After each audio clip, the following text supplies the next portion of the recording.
Hi అండి. కాయగూరలేంటండి ఇంత rate అయిపోయేవి? చాలా రేట్లున్నాయి. మా దగ్గరేనా? అన్ని దగ్గరలేనా? ఏంటో అర్థం కావట్లేదు. ఎండాకాలం అయిపోయింది గానీ, కాయగూరలయితే చాలా రేట్లయిపోయేవి.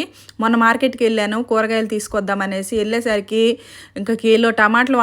100 బెండకాయ, దొండకాయ అవి అరకిలోలు 100 160, 180 చెప్తున్నారు. ఇంక తిన్నగా ఇంక 100కి 4 కిలోలు ఉల్లిపాయలిస్తే, ఆ 100కి 4 కిలోలు ఉల్లిపాయలు తీసుకొనొచ్చేసాను. ఇంక మనం కూరలు లేకపోతే అవుతుందా? ఇంక పొద్దున్నే బాక్సులు కట్టాలి కదా! లంచ్ బాక్సులు. మనకేమున్నా లేకపోయినా పిల్లలకి మాత్రం మంచి కూరలు కట్టిసి పెట్టాలి కదా! ఇంక రాత్రి ఆలోచిస్తాననమాట ఏం వండాలి, ఏం వండాలనేసి.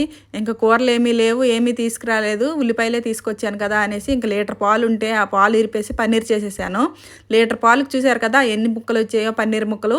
ఇంకా ఆ ముక్కలు సరిపోవని కప్పుడు జీడిపప్పు ఏసేసి, ఇంక ఉల్లిపాయ గ్రేవీ పెట్టి, టమాటా ఏసేసి, లాస్ట్‌లో కొద్దిగా పెరుగేసి ఇలా వండేసాననమాట.